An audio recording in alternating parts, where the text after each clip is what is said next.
Good morning, everyone. It's Rachell from the Secretary of State's office. This is the municipal webinar, and thank you for joining us this morning. Glad to be here, and just going to go over a couple things. This is, again, the Muni webinar for February. 535 municipalities here in Georgia, and most of you will have elections in the odd-numbered years. We're going to be hosting a webinar specifically for the municipalities, one Monday a month. We hope to have them the second Monday of each month at 11 and 3 p.m. Topics: special elections, election cancellation, Firefly, supplies, Destruction 2015, Municipal Certification. We'll be talking about precincts and polling places, and then I'm going to break them down for each topic of precincts and polling places in the elections directory. So I have lots to talk about this morning. Special elections, of course, the first one coming up is March 17th. We started early voting for that yesterday. Then you have June 16th, September 15th, and November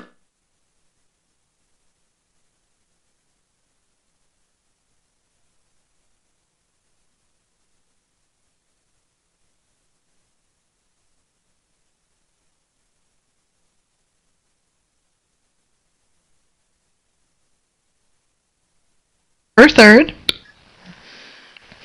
Just a breakdown, this is a chart at a glance of what you can have on each special election date. For March, you can have a vacancy or a question. Then in June and September, you can only have a vacancy. And November 3rd, you can go back to having a vacancy and or a question on the ballot. And the code section for this, if you have your governing authority who wants to know why they can't have a question in June, that code section is 21-2-5-540. Since we're already started voting with the March 17th election, but this is just a reminder of when you can have what you can have on the election on the ballot. If you know you're going to have one later on this year, please let us know. We keep track of that. We get questions about who's having what in the state. You can contact me, or you can contact your liaison, and your liaison's information is on Firefly. Those of you who've probably done the happy dance, you had to cancel your election because you only had one person qualify for the office. If that's the case, you can see the example of what the cancellation looks like that you need to post in your legal organ, and it's something that we need here in our office. This sample can be found on Firefly, and it is also something that we can email to you if you'd like. Firefly, every day I'm approving accounts for people signing on to Firefly. If you or somebody in your office needs the account, please let me know, and we'll be glad to set you up with that. We'll send you the invitation to that. This Friday, we're going to be in Hinesville in Liberty County. They have been gracious enough to host us, and we're having Firefly training. And this is for municipalities, but counties are welcomed as well. So if you're in that area, if you'd like to join us, please let me know. We'll add you to the list, and we'll see you down there on the 27th. If you need supplies and you're looking like, ooh, I'm going to need something coming up, just let me know. Take an inventory if you have any questions about it, especially if you're having a March 17th election and you need things. Just let me know. I'll be glad to send out the supplies that you need. This is the order form. This is on Firefly. You can get this from the download link on Firefly. We have this system called eTracker. We're going away with that. We're getting a new store, and we should have it ready for the June special election. But in the meantime, if you do need anything, please use this form. It's your information, your address, things like that. And then this is what you'll use. This is the order form. We have municipalities that still use the chute lever machines. So this is the form that you would use to make sure you get the correct supplies if you use the chute machines. And then many of you still use paper ballots. And if that's the case, this is the order form that you can find on Firefly. Fill it out and send it back to me, and I'll get everything to you. And the deadline is the 27th, which is this Friday. If you're super, super nice to me, I'll squeeze you in if it's after the 27th. Chocolate, I always like, so just let you know. Again, We also have municipalities that also use the DRE machines, and this is the order form if you use the DRE machines, the touch screens. Destruction 2015. March 3rd, I will be placing out on Firefly a list of forms that can be destroyed. Just waiting for final approval and the sign off on that. We ask that you shred these forms. You can call your local Chamber of Commerce for this, or one of the counties told me last week you can contact your local bank, and they probably have a shredding company that they use. So once you see that list of things you can destroy, you can probably make room in your supply closet. Do some spring cleaning. Municipal certification, this is something we take care of every day here in the office. This talks about who needs to be certified to conduct a municipal election. This is a breakdown. In partnership with Kennesaw State University, we have classes that people can take. We have one coming up in April. It's April 20th through the 22nd. This is in-person certification for those who are getting their certification for the first time. Those of you who have all your classes through our office, if you've taken the online classes but you need that half day of Kennesaw's paper ballot class, you are more than welcome to join us in Macon on, it will be the afternoon of April 22nd. So if you need that half day, please let me know. We have plenty of room. I'll add you to the list and you can join us in Macon. It'll probably start sometime around, probably after lunch is when they'll start. So if you want to head down to Macon around noon or so, have lunch, and come get your final half-day class that you need to get your certification. So please let me know if you need that. Talking with Pam earlier before this presentation about when the next one will be. We have been talking with Kennesaw State. It may be June. I do know we'll have something in August. So if you think you can make it to Macon and need that half-day class, just let me know. This is where you can, if you need to stay overnight, there's a hotel right across the street from where we're teaching our class. That's the information. One other thing, if you are using the DRE machines and you need that certification, you may want to contact Kennesaw State. That's a longer class. That's a 2.5-day class if you use the DRE machines. So you may want to contact anyone at Kennesaw State can answer that question for you. Or you can go to their website and check their training schedule. Precinct and polling places. Okay. This is kind of a breakdown of what we're planning on doing, what we would like for all you to do to be prepared for November and well into next year. The first question, when should you begin the planning of consolidation or making changes to precincts or polling places? Now is the time. We're asking, and we talked about this with the counties last week, about communicating with their municipalities and vice versa about if there is any changes you need to make to your municipalities. If you use a polling place but you can't use it anymore, you have to make that change. Precincts, things like that. Now is the time to engage in a conversation with your governing authority and with your county to see if there are any changes you need to make. What will help to engage the community? You know, the decision concerning drawing or redrawing precinct boundaries, that's up to the municipal governing authority. But you want to make sure you have the interest of the voters at heart with this. You want to make sure it's going to be convenient for your voters. I mean, there are many reasons to consider changing your polling location. You could be consolidating your precincts. There could be an alteration. You want to be prepared because, you know, there is an interest in this when things like this happen. And you want to be well prepared if, say, you have questions from your local newspaper or interest from the general public. So as much information as you can gather and you're better prepared, you'll be better off making these changes. Some ideas from our office. These are just suggestions. I'm going to pause right here. I have somebody who's trying to enter the conference room. I'm not sure what to tell them. I don't know if there's anything that we can do at GMA's end on that. First, you want to gather your data for the last few elections. You want to calculate the cost of the current precincts and polling locations.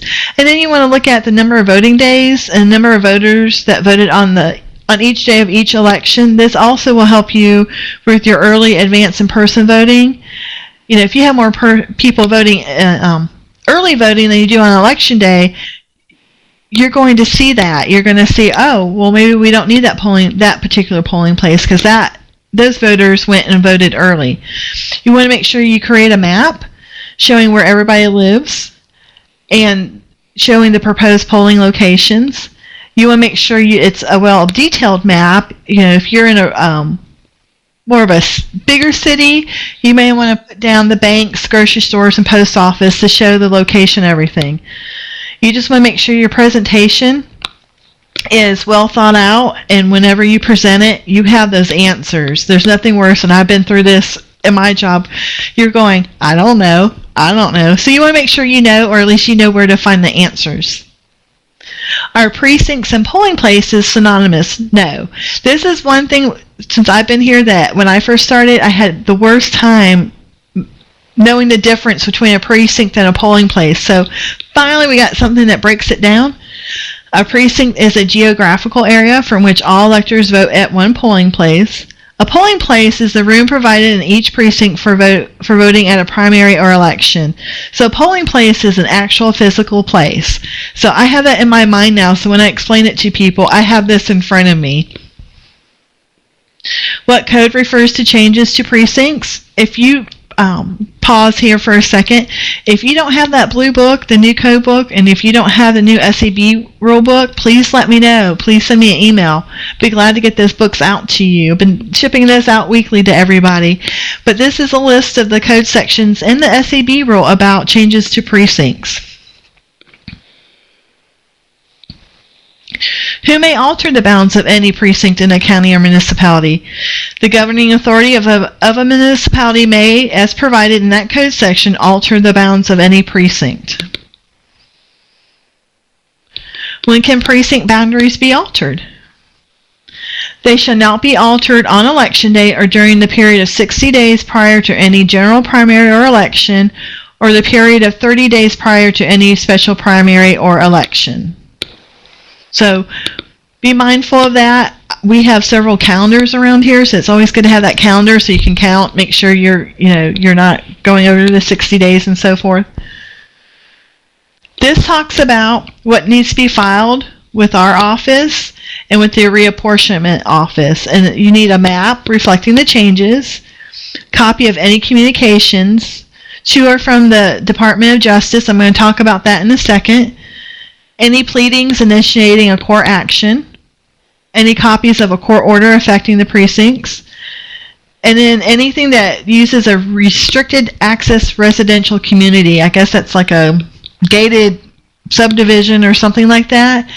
And any documents necessary for us to maintain a current listing of the precincts in the state, because we do keep a listing of the precincts in the state. We try to keep it as current as possible.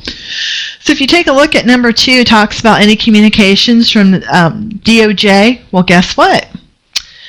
There was a Supreme Court decision, Shelby versus Holder, that you are no longer required to submit precinct changes to DOJ for preclearance.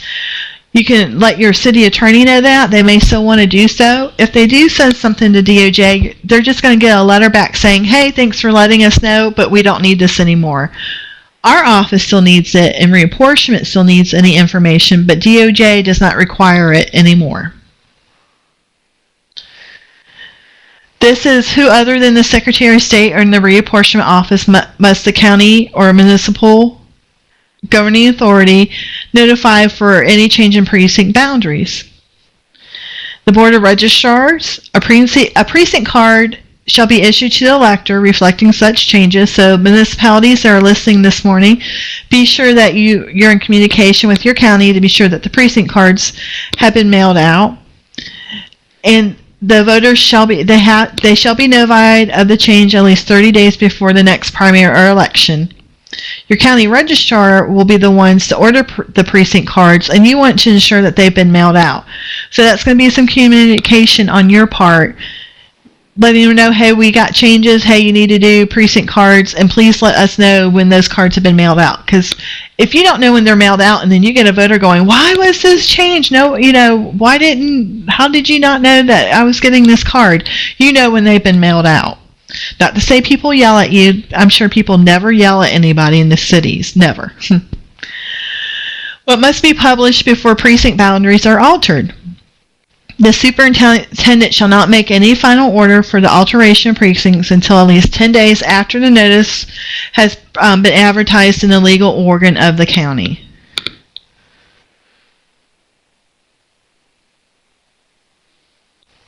Is there a minimum numbers of voters in a precinct?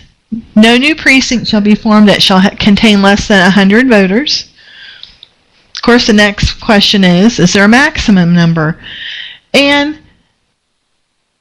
no, however, if at the previous general election a precinct contained more than 2,000 voters, and if they weren't able to complete voting in the 1 hour following the closing of the polls, this just goes on to explain what you need to do if you have that many voters or electors in that precinct. What are the boundary requirements for precincts? As you can see, there's a list of what the boundary requirements are.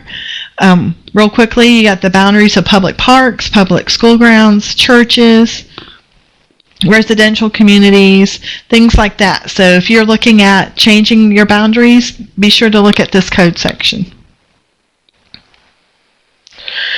Now on to polling places. What code refers to changes to polling places? These are the code sections that you want to take a look at if you consider changing your polling places. Who selects the polling place? The governing authority of a municipality shall select and fix the polling places. So keep that in mind when you decide to make changes. What notice is necessary when a polling place is changed? You have to publish something once a week for 2 consecutive weeks in the legal organ. On the first election day following such a change, you have to post a notice at the previous polling place and 3 other places in the immediate vicinity. So you want to make sure you have something posted that says, hey, we've moved to the church on the corner, or you make sure you have it well placed so people know if they didn't by chance get their precinct card or they don't know that it's been changed, that you have posters, signage up that they know that they need to go to another place. You need to let the occupant or owner of the previous polling place know that it's been changed, and you also have to put that in your legal organ. And also, of course, a precinct card needs to be issued to the voters that the polling place change affects. When may a superintendent establish a polling place for a precinct outside the boundaries of the precinct? This happens when there's no suitable facility within the precinct and there's a polling place that would better serve the needs of the voters. So you want to take a look at that code section. What are the requirements for polling places? It has to have adequate space for the parties conducting their primaries. Make sure it has appropriate access for disabled electors in the polling places. Provides for wherever practicable and consistent using schoolhouses, municipal buildings or rooms, or other public buildings. Provides for use of portable or movable polling facilities. And of course that last one about the restricted access residential communities as boundaries. What code sections provide that the Board of Registrars may establish additional sites for the purpose of receiving absentee ballots? As you can see, there's a couple code sections. There's a SEB rule, and it talks about how they can establish additional sites for that. Again, some suggestions, things we talk about here in the office. It takes a lot of planning and coordination to ensure that you encompass everything for any changes you make. Sorry, I said that backwards. You want to make sure if the counties are listening and as well the municipalities are listening that you're communicating with each other. And we have your liaisons here in the office that can help you out with that. I know they're constantly talking to municipalities and counties about changes, and if you're not able to get your liaisons, you can contact myself or Julie Walters or Erica Hamilton or Linda Ford. We'll be glad to help you out with that. And here we are. Here's everybody in the office. You have some of these people are behind the scenes. You have Ardella Bass, she does commissions and so forth. That's Teresa, our receptionist, and then you have your liaisons on this page. And if you see notice the guy at the bottom that looks like Santa Claus, that's our guy at the warehouse. He is the one that makes sure, kind of is like Santa Claus, because he makes sure you get your packages. So that's Lewis. And then the rest of the staff, myself and the other liaisons, and Julie Walters, the communications manager.